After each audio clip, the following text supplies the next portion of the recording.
tout d'abord, nous allons entendre M. Daniel Zaguri, qui est psychiatre des hôpitaux et expert près de la Cour d'appel de Paris sur l'état des lieux de la santé mentale depuis la crise sanitaire.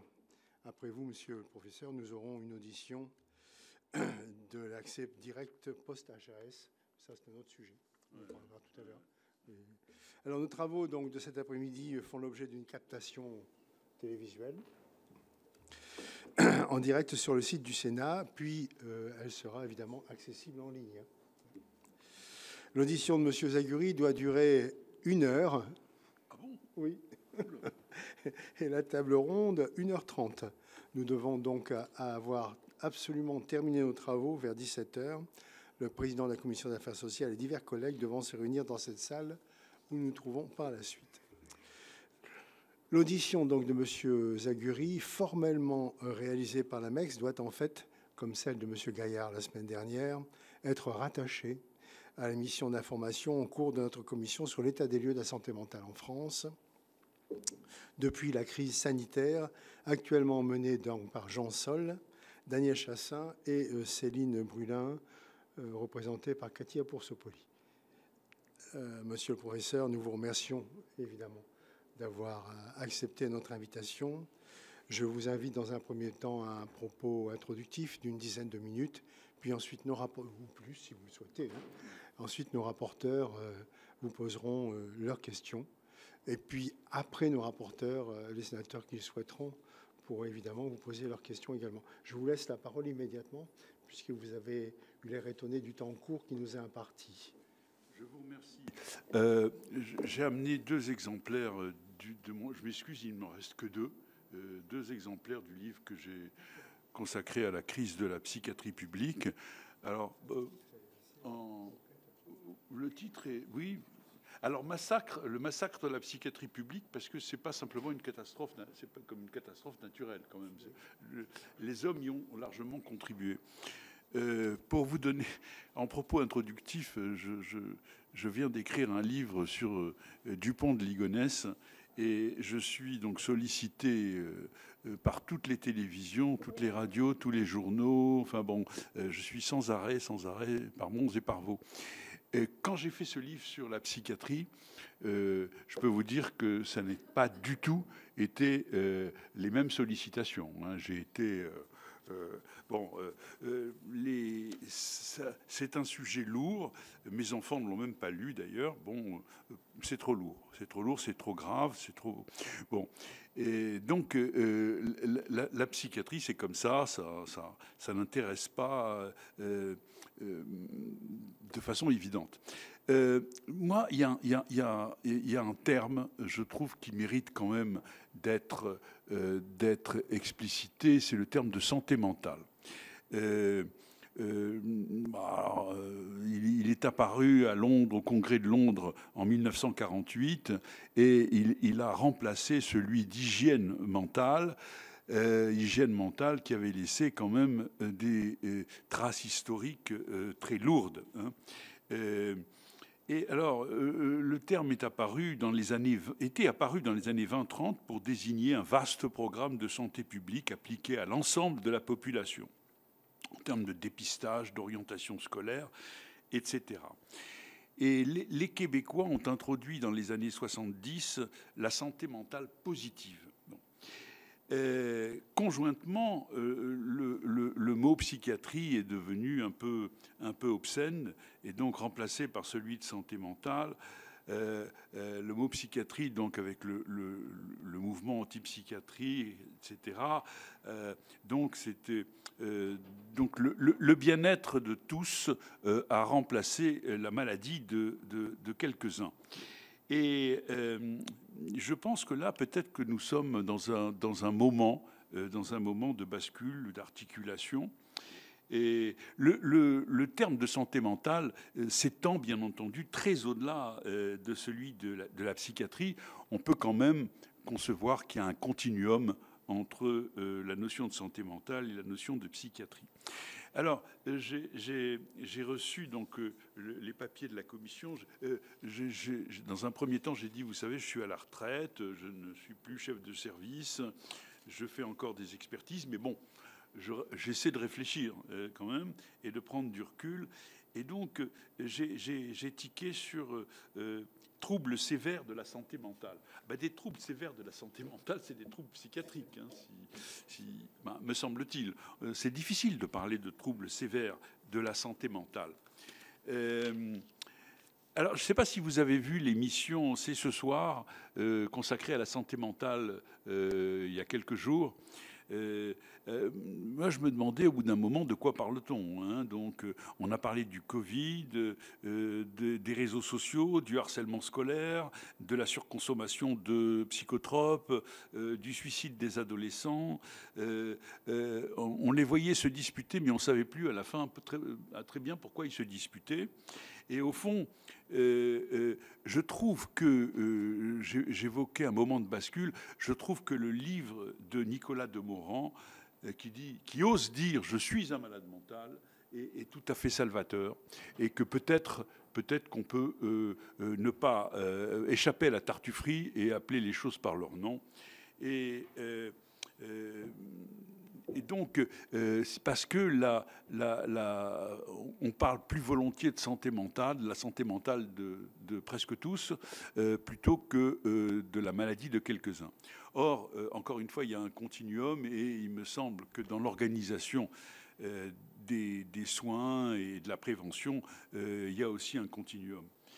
Et quand j'ai écrit ce livre, en fait, j'ai écrit ce livre au moment où j'ai pris ma retraite, en essayant de réfléchir aux raisons pour lesquelles on avait glissé d'étape en étape vers cette situation catastrophique que tout le monde reconnaît aujourd'hui. Et il faut reconnaître à Agnès Buzyn le mérite d'avoir sorti l'état, je dirais, du négationnisme. Bon, elle a très clairement dit, ça fait 30 ans qu'on ne fait rien, et c'est catastrophique. Pardon ? Elle était courageuse, oui. Elle était d'ailleurs. J'étais sur un plateau télévisé avec elle et elle était exaspérée parce que bon, elle était attaquée, mais elle était exaspérée en disant mais ça fait 30 ans qu'on fait rien et bon, on va pas rattraper les choses en peu de temps. Donc je me suis demandé. Pourquoi ce glissement? Et pourtant, c'est pas faute d'avoir fait des rapports. Hein. Je disais à M. Jean Sol avant la réunion que j'avais trouvé son rapport, le rapport des sénateurs sur l'expertise psychiatrique absolument remarquable, mais que je m'interrogeais sur l'effet qu'il pouvait avoir eu. Bon, voilà. Et donc, c'est pas faute d'avoir. Il y a eu un rapport sur la psychiatrie tous les 2 ans, à peu près. Minimum, hein. Voilà. Donc, voilà. Bon, ok. Alors, la pandémie du Covid-19 a révélé plusieurs choses. Elle a révélé le fiasco de la bureaucratie. Elle a révélé la force du terrain, comment on peut se mobiliser face à l'urgence et comment le secteur, on s'est mis à reparler du secteur qui était quand même en désuétude depuis un certain temps. Et ça a montré aussi que face à la nécessité, il y avait des conjonctions possibles entre les administrations, la conjonction d'énergie entre les administrations et les équipes. Et je dois dire que j'en donne quelques exemples dans mon livre. Moi, quand j'ai commencé ma carrière, c'était pas rare qu'un médecin de la DAS ou de la DRAS ou un inspecteur nous soutienne, nous aide et même parfois pousse des médecins à recruter alors qu'ils ne le voulaient pas pour des raisons tout à fait inacceptables. Et donc, cette collaboration, ils se déplaçaient, on parlait, on échangeait. Et ça, c'est quelque chose qui a totalement disparu, mais totalement disparu. Alors, pourquoi ce déclin? Pourquoi ce déclin? Alors, vous avez entendu Raphaël Gaillard. Bon, je trouve que c'est un ami. Il n'est pas du tout. Il n'a pas du tout la même culture psychiatrique que moi. Hein, donc mais il est ouvert à tous les courants. Et enfin, moi qui suis vieux, j'espère beaucoup qu'il va incarner quelque chose qui est de l'ordre du rassemblement des courants dans la psychiatrie, parce que je vois pas d'issue s'il n'y a pas ce rassemblement. Donc on a voulu faire croire que la psychiatrie était une spécialité médicale comme les autres, hein, sous couvert de déstigmatisation évidemment. Et le modèle de psychiatrie biopsychosociale est passé au second plan, hein. Donc il y a eu un modèle hégémonique en réaction tout à fait légitime à des excès antérieurs, hein, là-dessus il n'y a pas de problème. Donc on a raconté que la psychiatrie était une spécialité médicale comme les autres. On a dit aux étudiants, aux internes, qu'ils étaient des internes comme les autres, hein. Donc ils choisissaient la psychiatrie comme on choisit la dermato, la chirurgie, etc., etc. On leur a appris que tout ce qui relevait de la psychothérapie institutionnelle, de la psychanalyse, de la psychopathologie, tout ça, c'était des archaïsmes et des obscurantismes. Et donc, alors le résultat des courses, c'est qu'en termes d'attractivité, la psychiatrie est 40e sur 44 spécialités médicales. Alors pour quelqu'un de ma génération, c'est absolument sidérant. Sidérant de voir à quel point l'attractivité de la psychiatrie a régressé auprès des étudiants. On a dit aux infirmiers qu'ils étaient des infirmiers comme les autres. Voilà, donc c'est devenu des petits greffiers de la traçabilité du malade. Alors un jour, on les déplace de service en service. La psychiatrie, c'est à la fois une vocation et une pratique très particulière par rapport aux autres spécialités médicales. C'est pas possible sous couvert de déstigmatisation qui s'avère contre-productive, hein. Je montre dans mon livre que à vouloir déstigmatiser, on surstigmatise. Bon, c'est quand même un paradoxe. Avec la loi HPST, tout le pouvoir a été transféré aux managers hospitaliers. Alors, je dois dire que Raphaël Gaillard m'avait demandé de faire au congrès de l'encéphale, il y a je crois 3-4 ans, quelque chose avec mon ami Vincent Mahé, qui est médecin-chef de l'infirmerie psychiatrique maintenant. Et on a présenté une maladie particulière qu'on a appelée la bureaucratose. Et je dois dire qu'on a fait rire, mais alors rire la salle. Bon, Mahé et moi, on a beaucoup ri. Lui, il a démissionné 6 mois après, hein, 6 mois après, parce que c'était insupportable. Il était au bord de la dépression. Et ça aussi, c'est quand même quelque chose qu'il faut prendre en compte. C'est lui, il n'est pas tout jeune, hein, il a la soixantaine, mais bon. Mais moi, je vois des jeunes talents de 35-40 ans qui s'en vont. C'est insupportable. C'est insupportable. Pour les gens de ma génération, c'est absolument insupportable parce que ils sont au bord de la dépression, parce que leurs idéaux professionnels sont attaqués et parce que les médecins ont perdu le pouvoir fonctionnel sur leur propre service. Alors, il n'est pas question de restaurer les mandarins, mais quand même de donner un peu de pouvoir aux médecins qui organisent des équipes. Ça, c'est quand même nécessaire. Et je vous assure, si on a le temps, je vous en donnerai quelques exemples. On a cassé, vous savez, peut-être pas de façon historique, mais de façon mythique, la psychiatrie en française est née du binôme Pussin-Pinel. Hein. Et moi, quand j'étais jeune, et la génération précédente, si vous voulez, un service de psychiatrie, ça reposait sur une cheville ouvrière, l'infirmier général, le cadre infirmier supérieur et le chef de service. Ils étaient cul et chemise, quoi. C'était que on s'appelait le soir, on échangeait beaucoup. Et petit à petit, la hiérarchie infirmière a basculé du côté de l'administration, avec des modes de pensée. Alors, certains arrivent à s'en sortir de cette bipartition avec un certain bonheur, mais il y a quelque chose là aussi qui a changé. et le chef de service est devenu un peu la dernière roue du carrosse. Hein.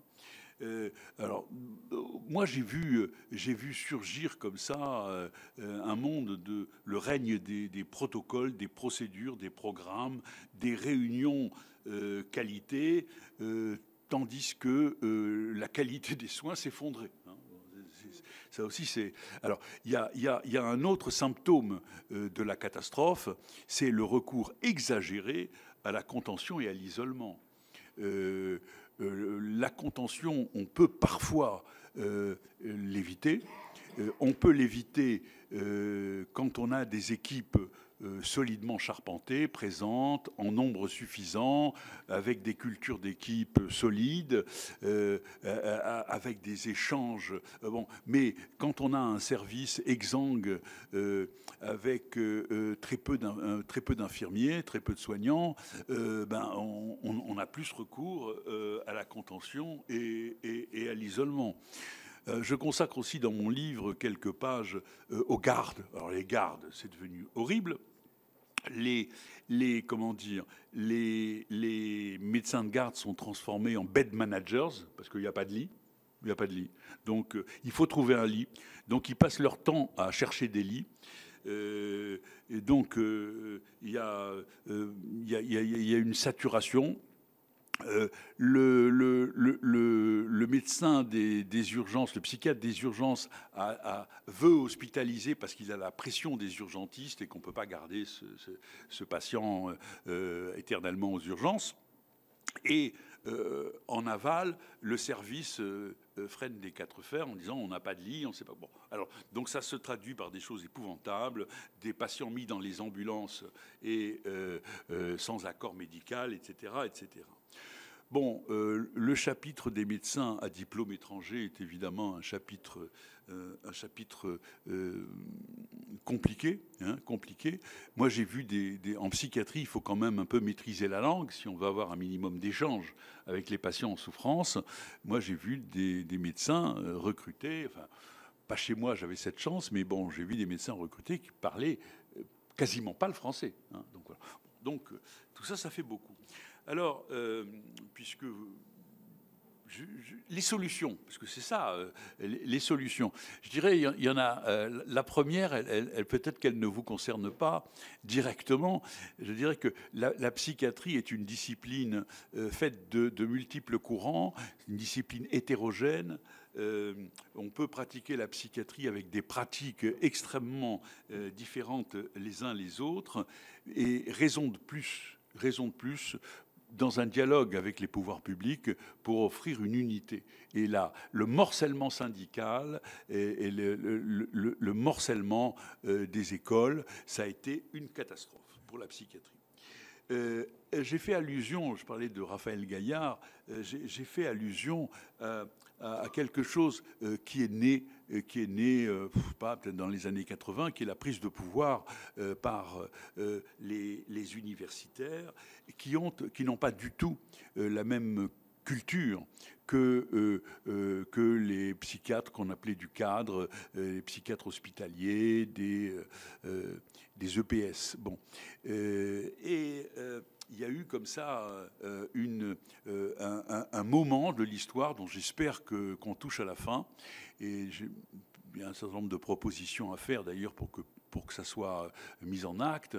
Il y a eu comme ça une bipartition de la psychiatrie, avec la psychiatrie de secteur, par exemple, n'étant quasiment pas enseignée. Alors que il y avait les laboureurs du secteur d'un côté et de l'autre côté les savants hospitaliers. Et ça aussi, ça a été une catastrophe. Moi, il y a une demande. Parce qu'on n'y comprend plus rien. Psychiatrie, santé mentale, modèle de base. Il y a une demande que je n'ai pas comprise, moi, il y a longtemps, qu'elle est faite par les syndicats de psychiatres, celle d'une loi cadre qui définisse le rapport entre le pays et sa psychiatrie. Hein, une loi cadre qui dise si le secteur reste un modèle, certainement pas un modèle, comment dire, exclusif, parce que à chaque fois qu'on vise l'exclusivité, on se trompe. Par exemple, dans les établissements psychiatriques, il y a eu des équipes psychiatrie et précarité, parce que le secteur s'est fondé sur le lieu d'habitation, mais il y a des gens qui n'ont pas de lieu d'habitation, il faut bien s'en occuper, etc., etc. L'alcoolisme, la toxicomanie, enfin, il y a toute une série de soins qui requièrent des équipes plus spécialisées.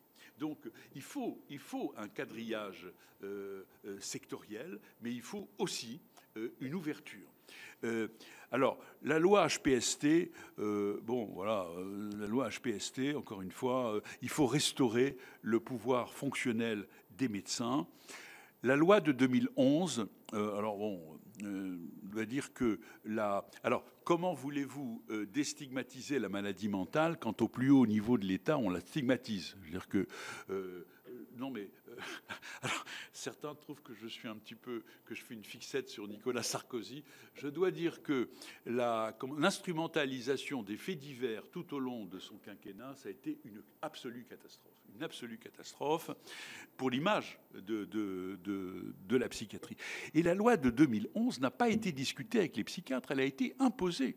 La loi de 1838, je crois, a été discutée pendant 1 an et demi avec les parlementaires. 1 an et demi de discussion entre les aliénistes et les parlementaires. On a des leçons quand même à apprendre à avoir de nos aînés.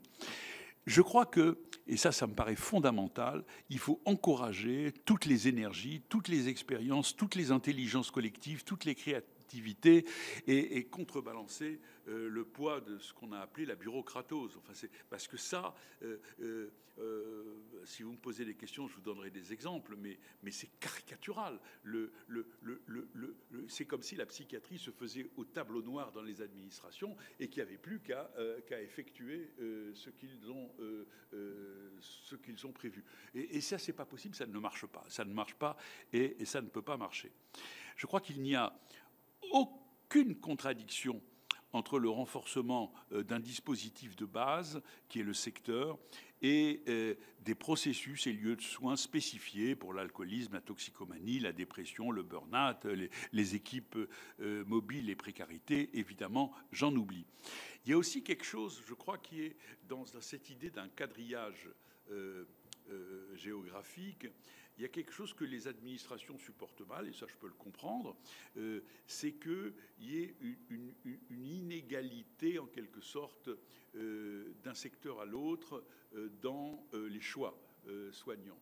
Mais on n'aura jamais des équipes partout qui font la même chose avec la même culture, avec les mêmes références. Et je pense que c'est perçu comme une espèce de d'efflorescence un peu anarchique, mais ça a du bon aussi, parce que les expériences de terrain, les cultures d'équipe originales, ça fait avancer aussi les choses. Hein.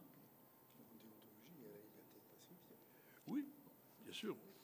Je crois que c'est extrêmement important que les psychiatres et les infirmiers aient une formation spécifique, mais ouverte à toutes les dimensions de la psychiatrie. Je crois qu'il faut encourager tout ce qui fait converger les courants. Par exemple, il y a maintenant des services universitaires dans les établissements publics de santé, et ça, je trouve que c'est formidable. C'est formidable. Il n'y a pas, d'un côté, l'assistance publique avec des services universitaires, d'autre part, des hôpitaux. Donc, tout ce qui fait converger.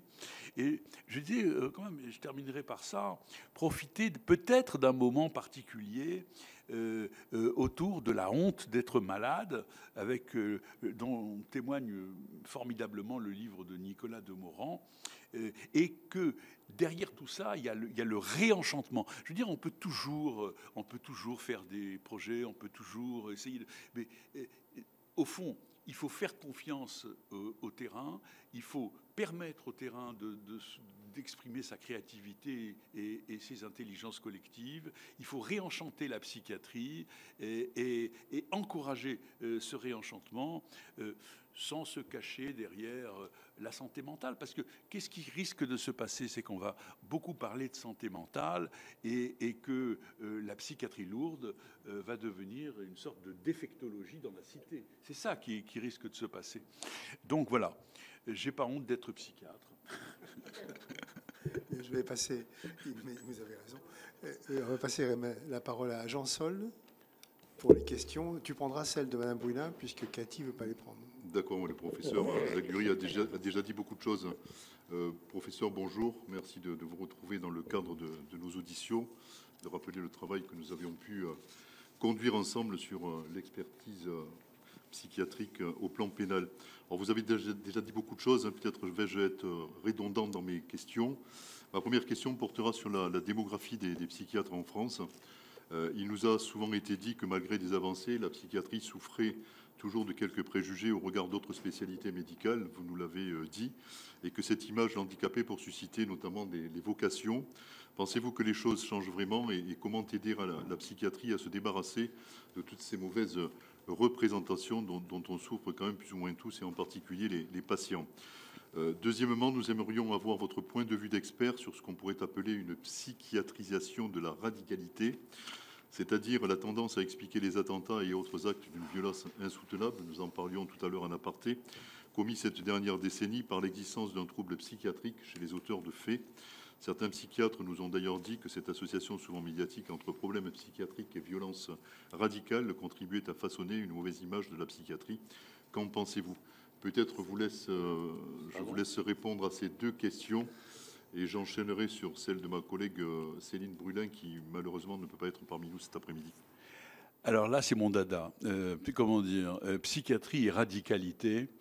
J'ai fait un papier dans lequel j'ai essayé d'expliquer cette question difficile dans Marianne, je crois, il y a 1 an, où je disais la haine de la France n'est pas une maladie mentale. Voilà. En fait, le problème, pour aller à l'essentiel, pour reprendre ce que dit Gilles Kepel du terrorisme d'atmosphère. Hein. Avec la fin de Daesh, il y a de moins en moins, il y a de plus en plus de sujets mêlés à des actes de terrorisme qui ont soit des troubles sévères de la personnalité, soit franchement des maladies mentales. Bon. Et effectivement, moi j'ai été amené à donner mon point de vue dans des affaires un peu compliquées où il y avait des querelles d'experts, parce que ce que je dis pour aller à l'essentiel, c'est que il arrive qu'un schizophrène, qu'un sujet décompense et s'identifie de façon héroïque à un terroriste. Ça peut arriver. Ça peut arriver. Les malades mentaux délirants, les psychotiques, puisent dans l'air du temps les modèles qui les agissent. Hein. Donc, ça peut arriver. Dans mon expérience, j'en ai vu peut-être 3, peut-être 4, mais pas plus. Pas plus. Le reste, c'est quoi? Moi, ce que je dis aux étudiants, s'il y a psychose égale passage à l'acte, à ce moment-là, il faut conclure à l'irresponsabilité pénale, mais c'est rare. Si c'est psychose plus radicalisation, plus revendication sur les réseaux sociaux, plus islamisation rampante dans les années précédentes, plus certains comportements, comme par exemple ne pas donner de coups de couteau aux musulmans parce que ça risquerait d'avoir des conséquences graves pour le sujet, et de faire en quelque sorte un tri. À chaque fois qu'il n'y a pas la vague exclusive de la maladie mentale, à chaque fois que c'est mélangé à d'autres facteurs, à ce moment-là, Et il faut laisser le tribunal. Non. Et ça, si vous voulez, il y a des psychiatres qui sont choqués parce que le sujet peut être, par exemple, halluciné. Oui, il est halluciné. Il est halluciné. Oui, il a une authentique affection psychiatrique. Seulement, il a revendiqué son geste auparavant sur Internet. Il s'est radicalisé et il exprime une haine de la France, etc., etc.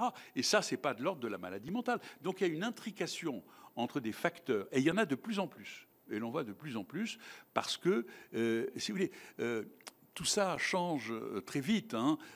Quand on a décrit le profil psychologique des terroristes après 2001, c'était des personnalités structurées, c'était des personnalités... je ne sais plus comment s'appelle, ça me reviendra le nom de ce psychiatre américain qui a fait un livre. Bon, donc, et puis petit à petit, on a vu beaucoup des petits délinquants instables, toxicomanes, petits trafiquants qui se rachetaient une deuxième vie, en quelque sorte, dans la probité islamique et islamiste. Et aujourd'hui, on voit de plus en plus de sujets très déstructurés qui passent à l'acte. Encore une fois, les gens sont choqués, et ils ont raison, de cette psychiatrisation excessive. Alors, la réaction médiatique, c'est quoi? La réaction médiatique, c'est malade mental ou terroriste? Eh bien, les deux. Eh bien, les deux. C'est intriqué, si vous voulez. C'est comme si le parquet est en train de réfléchir pour savoir si la qualification de terroriste va être... c'est ça, hein, à chaque fois qu'il y a un acte. Bon. Et donc, je crois qu'il faut réfléchir à des modèles un petit peu plus compliqués qui introduisent l'intrication des phénomènes. Il y a de plus en plus de sujets en errance, malades, troublés, qui, à un moment donné, se saisissent de la revendication islamiste. Voilà, c'est comme ça, c'est un constat. Bon, donc, voilà pour votre question qui me tient à cœur. J'ai pas tout dit, mais bon... c'est vraiment très, très important. Et c'est très difficile. D'ailleurs, j'ai pas osé. C'est très difficile pour les hommes politiques, par exemple, de faire la part de ce qui relève de l'équation individuelle et ce qui relève du reste. Hein. Bon. Pardon ? La médiatisation, est-ce qu'elle peut influencer ? Moi, je me suis intéressé à Poutine, donc on m'a reproché de ne pas l'avoir examiné. On m'a dit, vous ne l'avez pas examiné. J'ai dit, oui, effectivement, il n'est pas venu à ma consultation. Bon, d'accord. Non, mais quand même, quand l'équation individuelle occupe une telle place, bon, la question est ouverte aussi pour le président Trump. Les psychiatres américains, des psychiatres américains ont transgressé les règles déontologiques en disant il faut surtout pas qu'il soit élu et ont donné des arguments. C'est très difficile. C'est comme si il y avait une alternative, encore une fois, malade mentale ou terroriste, et quelle est la part de l'équation individuelle sur le reste dans la vie politique. Enfin voilà, c'est très difficile de penser l'intrication. Et l'autre question, c'était la première question. C'était sur la psychiatrisation de la radicalité. Ah d'accord. Alors je vais enchaîner, je vais prendre le relais de ma collègue Céline Brulin, si vous le permettez. Il nous a été rapporté que certains centres hospitaliers psychiatriques assurent un nombre croissant de prise en charge de personnes ayant commis des actes criminels. Or, ces établissements n'ont pas toujours la capacité et les moyens d'assurer leur prise en charge dans de bonnes conditions, tant pour les patients que pour le personnel médical. Quelles seraient vos recommandations sur ce sujet ?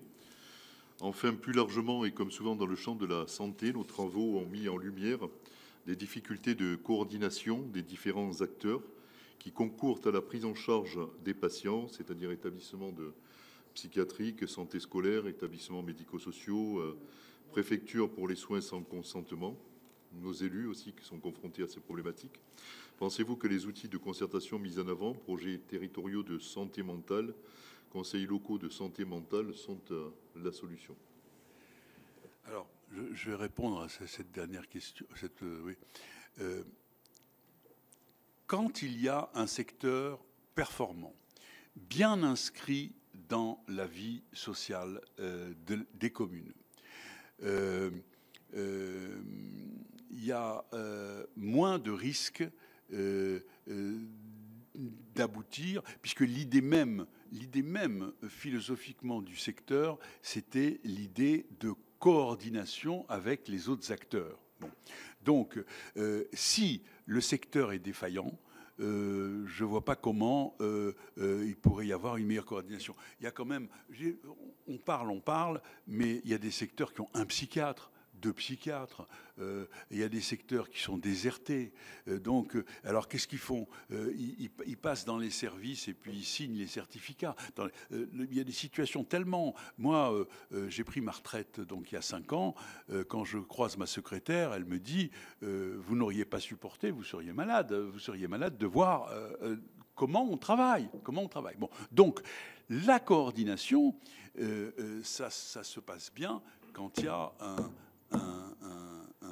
un tissu de base qui est performant. C'est pour ça, on est quand même à la croisée des chemins. Est-ce que le secteur reste toujours un modèle ou pas? Et s'il est un modèle, de toute façon, il est un modèle qui doit être complémenté, il est un modèle qui doit être associé à d'autres, etc., comme je l'ai dit tout à l'heure. Alors, pour ce qui concerne les criminels, enfin les criminels, ou en tout cas moi, il y a plusieurs choses qui me font tiquer. Enfin, je connais des situations individuelles extrêmement préoccupantes. Je veux dire par là que des sujets qui ont commis des actes à un moment donné et dont les psychiatres estiment qu'ils sont désormais guéris, parfois depuis longtemps ou très longtemps, sont maintenus dans les unités psychiatriques. Bon, là, sans employer des mots trop polémiques, il y a là quelque chose qui est totalement inacceptable. Totalement inacceptable. Alors, il est évident que plus une équipe est démunie, moins elle a de personnel en quantité et avec une formation de qualité, plus difficile sera sa capacité à affronter des patients particulièrement difficiles. Donc, le service va chercher, si je puis dire, à orienter le sujet vers les unités pour malades difficiles, mais les unités pour malades difficiles sont saturées. Là, j'ai fait une conférence à Henri Collin il y a peu de temps. J'ai discuté avec le chef de service qui m'a dit c'est catastrophique. On a 20% de demandes en plus cette année. Voilà. Donc, mais si vous voulez, plus un service est performant en termes de capacité d'accueil, de contention et de soins, moins il va faire appel à une unité pour malades difficiles. Plus il est démuni, plus il va avoir... bon, alors, c'est vrai qu'il y a des situations très préoccupantes. Je sais qu'il y a une situation à Marseille. Bon, on a beaucoup parlé de... Bon, si vous voulez, alors, il y a des affaires qui ont été extrêmement médiatisées il y a 10 ans, 15 ans, 20 ans. Et donc, les patients sont aux oubliettes. Hein, donc, alors, c'est préoccupant. Hein, évidemment que c'est préoccupant. Tout ça est préoccupant. Si vous voulez, comment dire, la fluidité de l'ensemble du système est rompue. Les unités pour malades difficiles sont saturées, donc les unités de secteur hospitalier sont contraintes de garder des patients qui dépassent leurs possibilités de contention et de soins. Et voilà, c'est l'ensemble. C'est l'ensemble, si je puis dire, de l'articulation qui est déglinguée. Voilà. Monsieur Chassaing.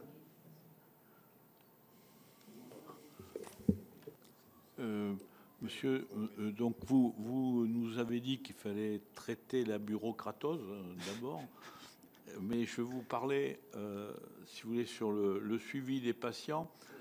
Pensez-vous que le manque de suivi, ça a une incidence sur la survenue des phases de décompensation et d'actes violents? Nos travaux mettent en avant la nécessité de développer des équipes mobiles permettant d'éviter les ruptures de suivi. Et vous nous avez dit que, effectivement, psychose, quand on a la psychose, plus ça entraîne la radicalisation. Mais vous nous avez dit, quand il y a du terrorisme, il y a la maladie, souvent la maladie mentale et le terrorisme, qui est accompagné avec, lorsqu'il y a de problèmes de décompensation, de psychose et délire. Donc, est-ce que vous pensez que les équipes mobiles qui vont chez les personnes psychotiques peuvent, bien sûr, diminuer ou même éviter les décompensations? Et deuxièmement, il y a des choses à conserver. Enfin, nous l'avons constaté, notamment les CMP et la sectorisation. Bon, qui sont aujourd'hui à bout de souffle, mais pensez-vous qu'une des mesures prioritaires pour la psychiatrie est de renforcer ces CMP, notamment dans les moyens humains, notamment y adjoindre des infirmières IPA psychiatriques? C'est un peu nouveau, mais c'est donc il n'y a plus de formation d'infirmières psychiatriques, mais il y a actuellement des infirmières de pratique avancée psychiatrique qui peuvent, dans les CMP, bien sûr, avec la coordination du médecin psychiatre, mais prescrire à partir du moment où il n'y a pas de décompensation, où il y a un malade stable, peuvent prescrire, renouveler des médicaments, et bien sûr, s'il y a un épisode aigu, appeler le psychiatre. Mais, alors... Le secteur, le secteur, c'est quoi? Moi, j'ai fait ça pendant 30 ans. Je veux dire que aller chez le patient, on appelait ça les visites à domicile, les VAD. Évidemment. Évidemment que c'est fondamental. Et ça, c'est pas des équipes mobiles, c'est à partir du CMP. Les équipes mobiles, par exemple, elles peuvent s'occuper de la précarité ou elles peuvent s'occuper aussi des urgences. Enfin, il y a des expériences qui sont des expériences différentes en fonction des vocations, des orientations et des régions, et qui sont toutes à respecter à partir du moment où elles trouvent à faire dans le lieu où elles sont. Comment dire alors, les études sont très claires. Plus on encadre, on étaye, on est présent aux côtés de quelqu'un après l'hospitalisation, moins il y a d'actes de violence. Alors, il y avait une étude qui était très spectaculaire. Un patient qui est vu toutes les semaines commet 4 fois moins d'actes de violence qu'un patient qui est vu tous les mois. Ça tombe un peu sous le sens. Je veux dire, il faut s'occuper des patients fragiles, surtout dans cette période qui suit l'hospitalisation. Alors, mais je ne sais pas comment dire ça. Je ne pense pas qu'il y ait dans le... Je dirais que alors, ça paraît un peu poétique ou un peu, je sais pas, un peu diaphane de dire le réenchantement de la psychiatrie, retrouver des vocations. Mais c'est ça l'essentiel. L'essentiel, c'est de redonner à la psychiatrie un certain prestige et de diminuer. L'administration, elle est faite pour aider les équipes, pas pour leur indiquer ce qu'il faut faire et comment il faut le faire, hein, et pas pour leur imposer des principes. Je vais vous donner des exemples. y en a un qui, moi, que je trouve absolument désopilant. C'est mon collègue Mahé qui reçoit la visite de, je crois qu'à l'époque, c'était la RH. Bon. Et puis, on lui demande comment ils font avec les patients qui sont en chambre d'isolement et qui veulent fumer. Et donc, il dit, enfin, chaque équipe a sa propre façon de faire, mais il faisait à peu près ce que nous faisions, c'est-à-dire que un ou deux infirmiers viennent toutes les 2 heures, toutes les 3 heures, enfin à rythme régulier, et sont présents quand le patient fume une cigarette, et c'est l'occasion d'accrocher une relation, etc., etc. Et donc on lui dit, mais vous n'y pensez pas, fumer à l'hôpital, ça va pas, ah, mais c'est un principe fondamental d'hygiène. 15 jours après, il a la visite du contrôleur général des lieux de privation de liberté. Et on lui dit, comment faites-vous avec les patients qui veulent fumer en chambre d'isolement? Ah, et, oh là, chat échaudé craint l'eau froide. Il dit, oh là, on fume pas dans mon service en chambre d'isolement. Mais ça va pas. De quel droit vous vous arrogez de priver les patients? Bon, si vous voulez, ils viennent avec des principes. Mais la vie, c'est pas ça. Si vous voulez, un patient, il arrive, il est agité. Il est mal, il est tourmenté, il est délirant, il est agressif, il est violent. Et puis petit à petit, au bout de quelques jours ou un peu plus, il va aller mieux. Et on va adapter les soins à son évolution. On n'obéit pas à un principe. Ou alors, moi, dans mon service, je reçois la visite du CGPL. Et on me dit, que faites-vous avec les rapports sexuels dans le service? Les rapports sexuels dans le service, il n'y en a pas. Les sujets qui sont hospitalisés le sont pour une brève période. Bon, après, quand ils ont une permission, ça ne nous regarde plus, ils mènent leur vie. Bon.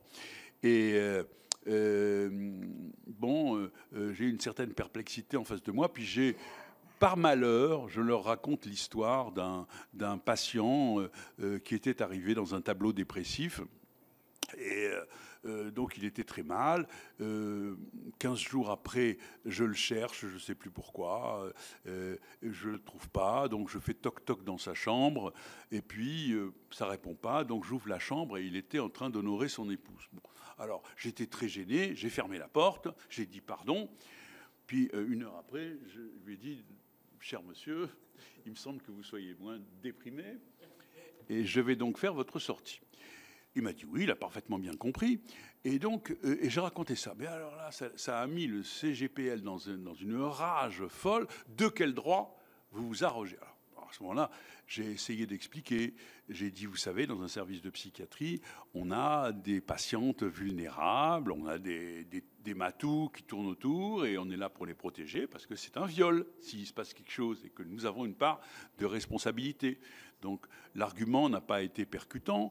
Je dis, ça déclenche une excitation générale qui fait que les malades vont mal, Et donc ça n'a pas. Alors, au bout d'un moment, je savais plus quoi faire. Alors, j'ai essayé l'humour. J'ai dit, je vais demander à l'ARS de me donner, comme dans les hôtels, Do Not Disturb, un petit panneau.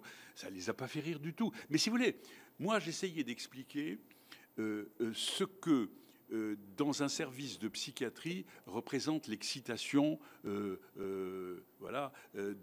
et quels effets ça peut avoir, la protection des malades vulnérables. Et j'ai essayé d'expliquer un certain nombre de choses. Bon, et ça n'a pas marché du tout parce que eux, ils n'avaient en tête qu'une chose, le principe de liberté. Le principe de liberté de faire, voilà. Et donc, si vous voulez, les principes, c'est très bien, mais les principes doivent s'adapter aux situations, voilà. Donc, voilà. Donc, voilà comment, on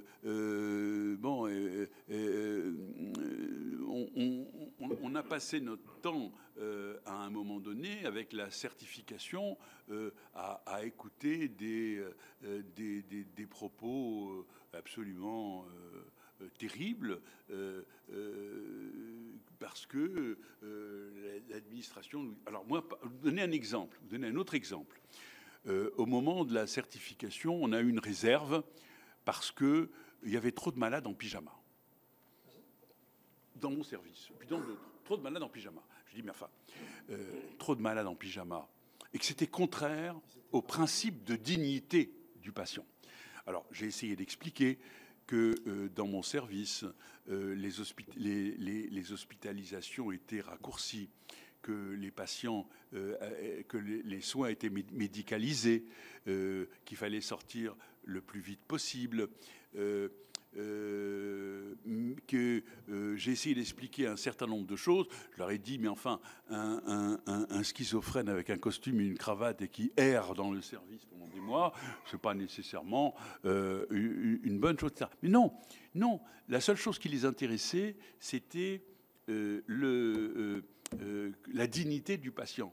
Mais alors, si vous voulez, c'est un paradoxe extraordinaire. Vous avez un administratif qui vient vous expliquer la dignité du patient à des gens dont toute la vocation et tout le travail depuis des années, c'est justement de restaurer la dignité. Donc, alors, je vous avoue que j'étais à la limite du coup de poing. Hein. Bon, mais comme je suis quelqu'un de contrôlé, c'est passé par la parole. Voilà, donc on vient nous expliquer comment il faut faire et on ne respecte plus, on n'écoute plus ce que nous, on a à dire. Et étonnez-vous, dans un tel contexte, étonnez-vous qu'il n'y ait plus de vocation, que les gens s'en aillent.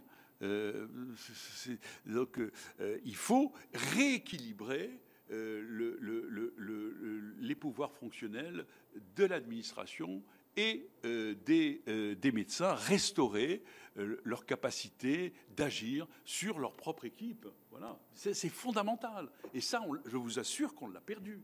On l'a perdu. Voilà, voilà, on l'a eu à ce moment-là, parce qu'il y a eu un moment de solidarité formidable. Voilà. Katia Pour-Sopoli. Merci, Monsieur le Président. Alors, merci pour vos propos. Et en vous écoutant, Monsieur, je comprends qu'il y ait de moins en moins de vocation. Parce que finalement, on se rend bien compte des difficultés auxquelles vous faites face. Moi, je suis très inquiète par la pédopsie également. C'est un sujet qui nous tient tous à cœur parce que moi, je vois dans mon département, le Pas-de-Calais, on a un hôpital où il n'y a plus de pédopsie. Il y a 2500 familles qui sont laissées comme ça dans l'aventure, où il n'y a plus aucun suivi. Et puis moi, je pense aussi aux enfants de l'ASE qui sont placés par le département dans des familles d'accueil. Et ces enfants, évidemment, quand je lis le pourcentage de situations d'enfants en situation donc de handicap ou qui ont des soucis psy parce que on ne va pas ici y mettre tous les facteurs, mais on connaît les facteurs, la maltraitance, l'instabilité des placements. Parfois, il y a des gamins qui ont 7-8 ans, qui ont déjà fait 20 à 30 familles d'accueil. Enfin, tout ça fait... et puis, je pense que de toute façon, c'est un peu le chien qui se mord la queue parce que on est quand même passé à je ne pense pas me tromper beaucoup sur les chiffres, de 1200 pédopsies en 2009 à approximativement 700 aujourd'hui. Donc je pense que c'est une catastrophe et qu'il faut former beaucoup plus et redonner de la noblesse à ce métier et desserrer certains étaux dans lesquels vous êtes finalement enfermés. Vous l'avez dit, les principes, les machins. Mais quand on est sur le terrain, les principes, c'est tout autre chose. Donc, moi, je voulais vous demander ce que vous pensez des IPA, les infirmiers de pratique avancée, qui sont en train de se former, et beaucoup, notamment sur la psy. Est-ce que vous pensez qu'ils vont pouvoir être d'une efficacité et aider dans le manque de moyens finalement que nous rencontrons tous et toutes? Il me reste deux collègues. Ouais. Donc vous prenez les IPA.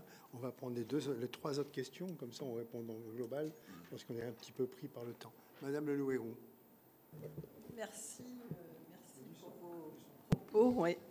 Alors, ma question, je vais la poursuivre sur les études de santé. À quel moment voyez-vous la spécialisation en psy? Est-ce qu'il faut revenir aux infirmiers psy tels qu'ils existaient précédemment? Ou est-ce qu'une spécialisation après quelques études de santé, comme on peut l'avoir pour d'autres spécialités, les IAD, les IBOD, indépendamment des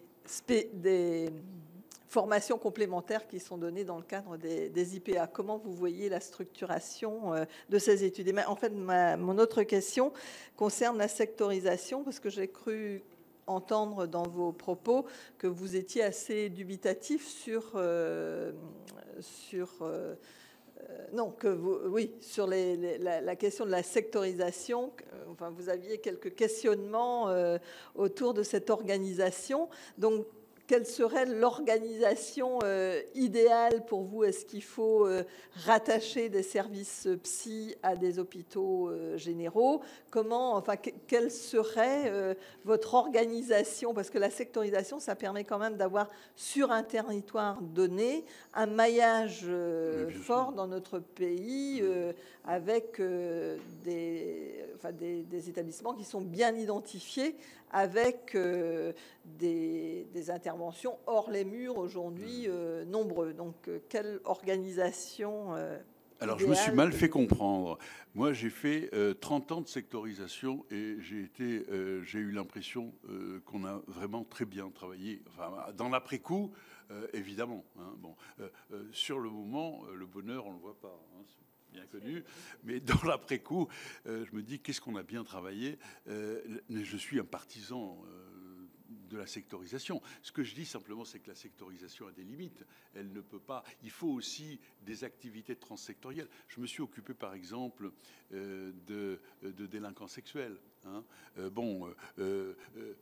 Chaque secteur peut pas avoir une consultation de délinquants sexuels. Vous voyez, il faut le secteur comme maillage de base. C'est formidable. Enfin, en tout cas, ça a été. Je crois que c'est en 2000 que l'OMS disait que le système français était le meilleur au monde. Hein. Donc, nous sommes en 2025. Voilà, je crois que ça a beaucoup changé. Voilà, donc je suis un partisan, mais simplement ce que je dis, c'est que la sectorisation a des limites. Il faut aussi des activités transsectorielles, intersectorielles, spécifiques, des articulations avec des services universitaires. Il faut aussi s'articuler avec des gens qui font que de la dépression, que je ne sais pas quoi. Vous voyez ce que je veux dire? Si l'organigramme, alors je sais qu'il y a des gens qui aiment beaucoup les organigrammes avec des flèches, il est très complexe, hein, il est très complexe, mais il ne doit pas se faire, me semble-t-il, dans les administrations, mais sur le terrain. Donc là, je suis un chaud partisan de la sectorisation. Il y a quelque chose que je n'ai pas dit quand même par rapport aux infirmiers, c'est que la psychiatrie publique, c'est un travail de co-élaboration. C'est-à-dire qu'on se réunit régulièrement. Il fut un temps où les administrations nous disaient « mais enfin, ça coûte quand même très cher, tous ces gens qui se réunissent pendant 2-3 heures, etc. » Mais c'est un temps absolument essentiel où tout le monde donnait son point de vue. Assistante sociale, infirmier, psychologue, éducateur, art-thérapeute, psychiatre, interne. Bon, vous voyez, c'est quelque chose d'essentiel. Et moi, j'ai été enchanté de travailler avec des infirmiers psychiatriques, avec la culture des infirmiers psychiatriques. Alors, je vous avoue que je n'ai pas d'opinion. Plus il y aura de soignants motivés dans les équipes, moins elles seront démunies quantitativement et qualitativement, et mieux elles travailleront. Enfin, c'est monsieur de la police dirait la même chose. Hein. Bon, après, très honnêtement, j'ai pas de point de vue particulier, si ce n'est que la psychiatrie, elle se fait avec des gens. Moi, j'appartiens à une génération, alors, le mot est peut-être un peu fort, mais de militants du service public. Et ça a disparu. C'est quelque chose qui a disparu. Et alors, je ne dis pas que c'est bien, mais en tout cas, ça a caractérisé une période. Hein, voilà. Madame Habert. Merci, Président. Merci, Professeur. On sent toujours votre enthousiasme rassuré. C'est ça qui est chouette. Je rebondis sur les limites de la sectorisation. Est-ce que ces limites, elles ne sont pas atteintes, notamment pour les conseils départementaux au titre de l'aide sociale à l'enfance? Ça rejoint le problème de la pédopsychiatrie. Et parfois, les services de l'ASE, de l'aide sociale à l'enfance, accompagnent des jeunes en grosse difficulté, qui présentent des troubles psy importants, devant lesquels ils ont peu de réponses. Est-ce que ça ne fait pas partie de ces limites où la sectorisation pourrait être amendée? J'allais dire, nous sommes au Sénat, juste au moins pour ces situations. Voilà, la question, je n'ai pas forcément la réponse, c'est pour ça que je suis intéressée par votre avis. Et j'ai une deuxième question très très courte qui n'a rien à voir. Devant autant de patients qui se sentent mal, qu'est-ce que vous pensez de la facilité de prescription des antidépresseurs? Est-ce qu'elle doit être réservée aux médecins spécialistes, même si on a de moins en moins de médecins spécialistes? Je vous remercie. Monsieur Van der Heidberg, maintenant. Je rejoins les questions. Il manque de pédopsychiatres, ça c'est clair. Que je vois, moi je suis dans une commune où il y a un bon service psychiatrique à Arras qui fonctionne bien. Il y a des... Où ça? À Arras. Et franchement, il y a 20 ans, il ne restait plus de psychiatres. Aujourd'hui, parce qu'il y a un bel établissement, il y a effectivement, et parce que c'est une médecin psychiatre qui dirige le service, il y a une attractivité, il y a des médecins. Bon, donc de ce point de vue-là, ça fonctionne. Mais moi, je constate que pour le service public, l'accueil des situations de crise est bien fait. Le problème, c'est le suivi. Le suivi n'est pas vraiment de qualité. On envoie sur des établissements, des cliniques spécialisées, etc. Honnêtement, je pense que le service laisse à désirer. Donc il y a un vrai souci pour tous ceux qui sont, et c'est quand même aujourd'hui la grosse masse des gens qui sont hospitalisés temporairement, c'est la dépression, la maladie, mais dépressive. Bon. Et puis, il y a les cas difficiles, schizo, et quand on est maire, on les retrouve en ville, parce qu'il y a de plus en plus des établissements, effectivement, qui sont qui autorisent effectivement le contrôle, mais il n'est pas fait. Quand on dit vous devez vous présenter toutes les semaines, voire tous les 2 jours à l'hôpital pour suivre effectivement votre prise de médicaments, ça n'est pas bien fait. Et il a fallu plusieurs fois que je fasse des réunions avec procureurs, juges, commissaires de police pour mettre les psychiatres devant leurs responsabilités, parce qu'il y avait des dangers pour les personnes dans la ville. Donc vous voyez, c'est tout un ensemble qui n'est pas, et un problème de suivi qui n'est pas tout à fait assuré, et pourtant on a un établissement de qualité. Et qui n'a pas de pénurie. Pardon ? Pas de pénurie de soignants. Pour le moment, je ne dis pas qu'il n'y a pas des problèmes, des pics. Il y a des moments, je ne suis plus aujourd'hui en responsabilité. Je ne vais pas vous dire la situation à l'instant T, mais quand je l'ai quitté, il n'y avait pas de pénurie, non. Écoutez, normalement, un secteur bien constitué, alors vous avez dit, c'est quand même déjà pas mal, que dans les situations de crise, il se montre fonctionnel et réactif, ce qui est déjà beaucoup, s'ils sont réactifs dans les situations de crise. Mais il n'y a pas que les situations de crise, il y a aussi le suivi. Et normalement, une équipe bien constituée, bien étoffée, bien dirigée, avec un service ne peut être que démocratique, c'est-à-dire que tout le monde a la parole. Tout le monde est actif et participatif.